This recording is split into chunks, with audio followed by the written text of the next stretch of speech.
एक आदमी था, वो बहुत आलसी था।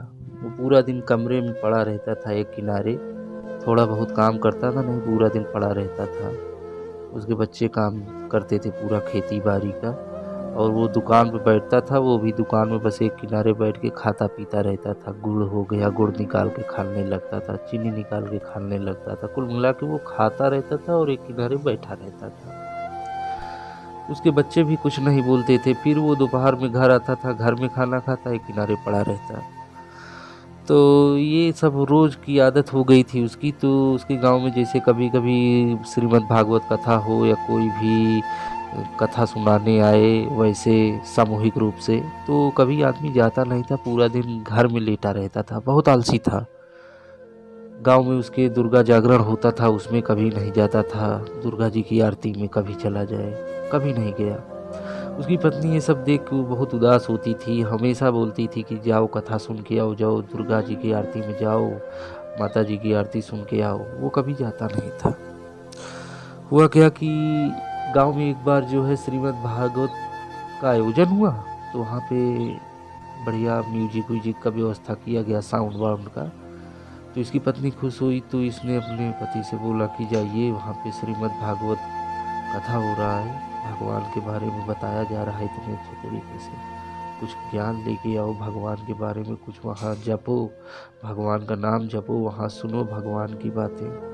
तो ये आलसी आदमी था ही एकदम अंदर से जो है टूट गया कि कहाँ हमको भेज रही हैं। तो बोल रहा है यहाँ पे सुनाई देता है। तो पत्नी बोली यहाँ पे तो बस हल्का हल्का सुनाई देता है, वो भी शाम को, पूरा दिन तो सुना ही नहीं देता है, इतना दूर है वो मतलब कि उनका जहाँ भागवत हो रहा है किनारे है, तो यहाँ पे तो सुना ही नहीं दे रहा है।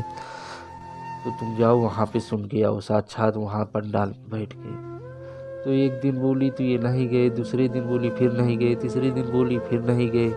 तो इसका पति सोचा कि हमको एक दिन वहाँ पे होके आना ही पड़ेगा, नहीं रोज़ रोज़ हमको ताना दे के मार डालेगी। तो फिर चौथे दिन ये तैयार हुए, बढ़िया से खूब भीज के खाना खाए, गुड़ खाए, चीनी खाए, रोटी, जो अपना आहार पूरा लिए। सुबह सुबह 10-11 बजे घर से निकल लिए। जब ये निकले तो वहाँ पे गए, तो वहाँ पे गुरुजी का कार्यक्रम चालू होने वाला था कथा का। तो वो सबको बोलते थे आइए आइए, बैठिए बैठिए, सारे भक्तगण आइए। तो ये पंडाल में जैसे ही पहुँचे तो इनको सुनाई पड़ा, तो ये बहुत खुश हुए कि हमको बुला रहे हैं। तो फिर ये गए वहाँ पे। तो पहले के ज़माने में लोग क्या होता था कि चटाई और दरी सब अपने घर से लेके आते थे। तो ये जिसकी चटाई पे बैठने वाले थे, वो आदमी भी बहुत खुश हुआ इनको देख के कि चलो आज ये कभी आज तक गए नहीं पंडाल में कथा सुनने, न दुर्गा जागरण में जाते थे, आज पहली बार आए। तो वो भी खुशी होकर बोला आइए महाराज आइए, बैठिए बैठिए।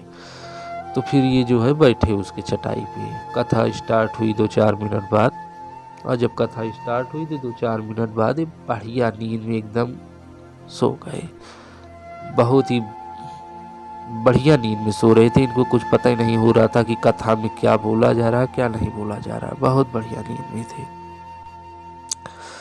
कथा पूरी तरीके से ख़त्म हुई, रात हो गई, शाम हो गई, सारे लोग चले भी गए, कोई आदमी नहीं बचा, यहाँ तक कि गुरुजी भी चले गए। और अंत में जिसकी चटाई थी वो आदमी लास्ट में बोला कि भैया अब जाइए आप। तब ये हड़बड़ा के उठे, तब बोलते कथा समाप्त हो गई, सब चले गए। तो जिसकी चटाई थी वो बोला हाँ भैया सब चले गए, कथा भी समाप्त हो गई। तो ये फिर जो है वहाँ से उसकी चटाई छोड़े, उसके बाद घर पहुँचे। और घर जब पहुँचे तो अपनी पत्नी से बोले कि बड़ा आनंद आया आज कथा में। तो उसकी पत्नी ने बोला तो कौन सी आज कथा में क्या सुनाए, मतलब कोई बताइए कौन सा कांड था, क्या वहाँ पे गुरुजी सुनाए। तो पत्नी को बोल रहा है कि वहाँ पे सुनाए क्या, वहाँ पे 3 शब्द ही तो बता रहे थे बस, आइए बैठिए जाइए, 3 शब्द के अलावा कुछ सुनाई नहीं दिया। तो उसकी पत्नी सब समझ गई कि वहाँ कथा नहीं सुनी, ये सो गए हैं लगता है, इसीलिए इनको कथा के बारे में कुछ पता ही नहीं चला। तो फिर जो है शाम को जब आए तो इनकी पत्नी ने खाना बनाए, खाए। अब शाम को इनको 10 बज गया, खाना वाना खा के कमरे में बैठे, नींद नहीं आ रही है। उनकी पत्नी को नींद आ रही थी, वो सोने वाली थी, तब तक ये बोले कि जो 3 शब्द तुमको बताए हैं वही मेन मंत्र है उस कथा का, तो तुम उसी को रात भर जपो। जब नींद आएगी तो सो जाना। अब इनको रात में 12-1 बज गया, नींद नहीं आ रही है, तो ये सोचे कि मंत्र का जाप ही कर लें। तो रात में 1 बज गया। फिर ये रात में जो है अपना बोलने लगे कि आइए बैठिए जाइए, मंत्र समझ के जाप करने लगे। तो रात के 1:30 बज गया था। तो रात में 2 चोर आए, और रात में जब चोर आए इनके घर अंदर, जैसे ही चोर अंदर घुसे उनको सुनाई पड़ा आइए।